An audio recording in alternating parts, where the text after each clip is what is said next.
Mike Defensor, the known Wonder Boy. Marami sa kanyang talumpati ang naghihikayat sa ating mga kababayan na tanggalin sa pwesto ang ating Pangulo.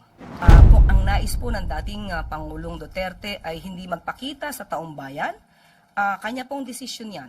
At kung ito naman po ay naresolba ng ICC, napayagan siya na huwag magpakita at hindi maging present sa kanyang sariling hearing, igagalang po natin yan. Hindi pa po napag-uusapan, hindi pa po nabibigyan ng prioridad ang nasabing usapin kung babalik sa ICC ang ating bansa. Kaya po ako tumanggap ng inyong mga katanungan. Unang tanong po mula kay Tina Maralit, Manila Times.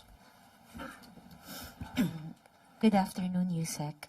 Former Congressman Mike Defensor said mayroon pa daw pong batch 2 ng mga dating sundalo na magbibigay ng testimonya to give their first-hand accounts regarding the so-called bribery na nagkakahalaga ng bilyon.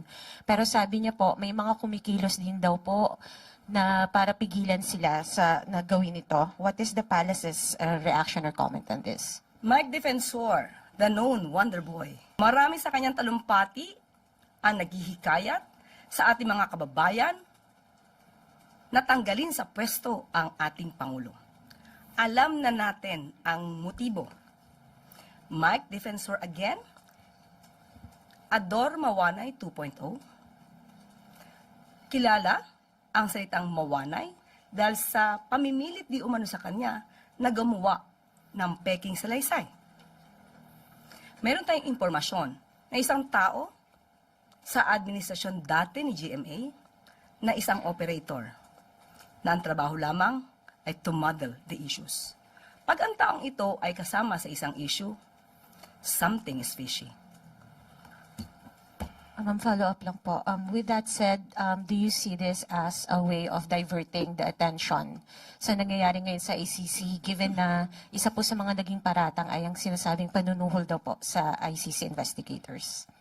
Malamang, kung ano man ang motibo nila, malamang na maaaring i-discredit at tanggalan ng kredibilidad at integridad ang ICC. But mas concerned po tayo sa mga kasinungalingan kanilang ibinabato sa ating Pangulo. Next question po from Rafi Ayeng, Daily Tribune. Hi, good afternoon, Yusek.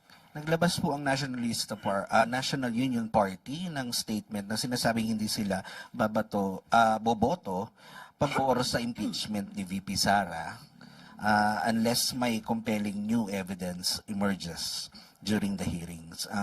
Alam na po naman po natin na ang NUP ang ikalawang pinakamalaking political party sa Kongreso. Reaction po.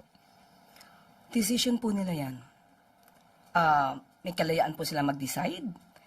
Hindi naman po sila sinasaklawan ng ating Pangulo at ng administrasyon na ito. Kung ano po yung decision nila, malamang yun po yung nakikita nilang magiging magandang aksyon para sa kanilang political party. And ma'am, nananatili po ang substantial ang numero ng mga aliado ng presidente sa Kongreso. Huwag nating isingit, ilagay sa issue ang numero ng Pangulo sa House of Representatives. Ang Pangulo po ay bumabase sa proseso at sa ebidensya. Kung ano po yung makikita nilang ebidensya, yun lamang po ang kanilang isulong. Next question po, Chloe Hufana, Business World.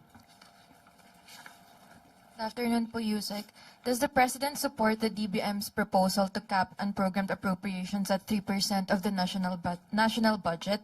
And has the President given specific instructions to the DBM on this matter? Actually, inalam po natin yan mula mismo sa DBM at sa ngayon po ay nasa pagdadraft pa lang sila ng Philippine Budgeting Code. So, minarapat ko na po na kunin mismo mula sa DBM ang kanilang katugunan patungkol sa nasabing issue. And I will read. The Department of Budget and Management is currently in the process of drafting the administration's proposed Philippine Budgeting Code, which is intended to institutionalize key fiscal reforms, including clearer parameters governing the level, scope, and conditions for the release of the unprogrammed appropriations.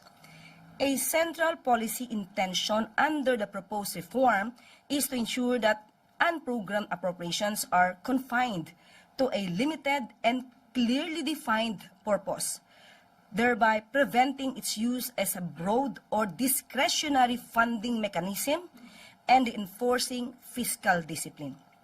The draft measure will be submitted for review by the economic team, the executive secretary, and ultimately the president. As such, the matter remains under policy development and interagency consultation.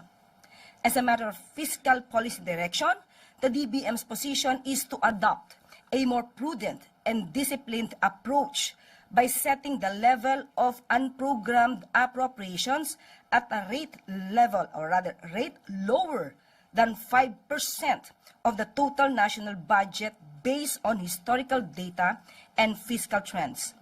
The precise threshold, however, will remain subject to further deliberation and the President's approval in the context of the proposed budgeting code.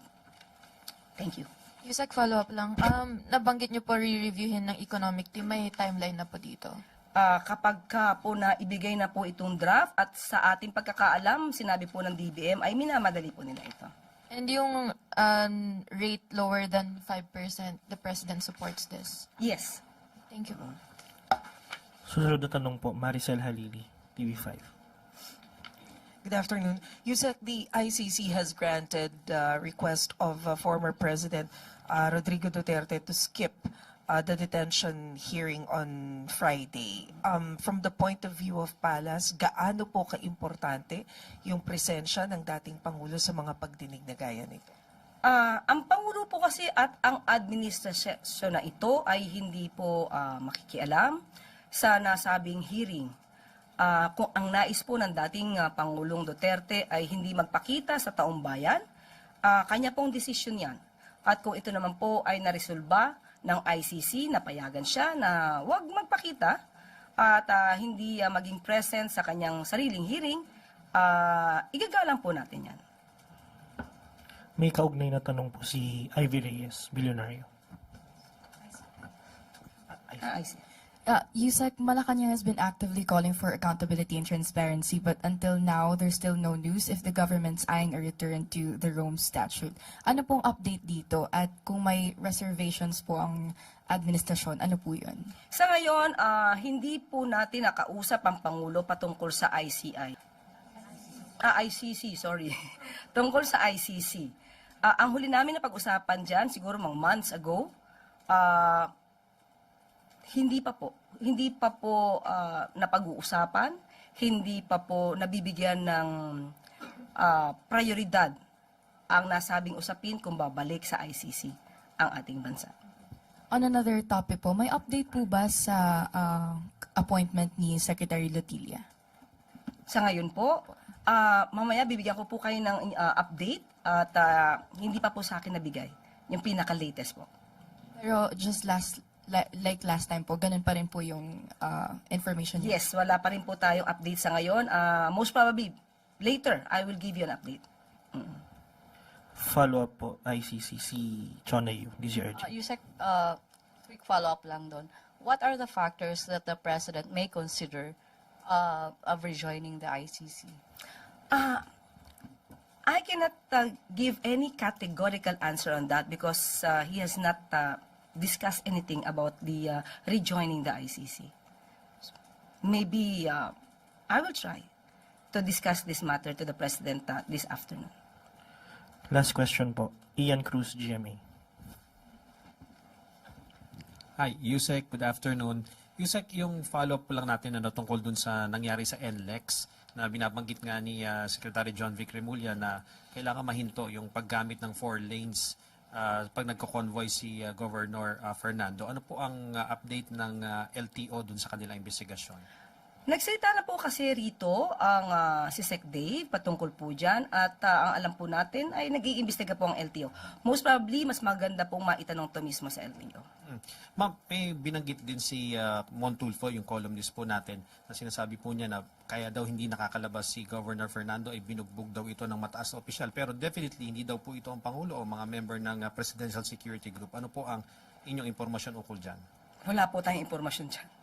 Kung kanya po galing yan, mas maganda po sa kanya po inyong itanong. Wala po tayong impormasyon patungkol dyan.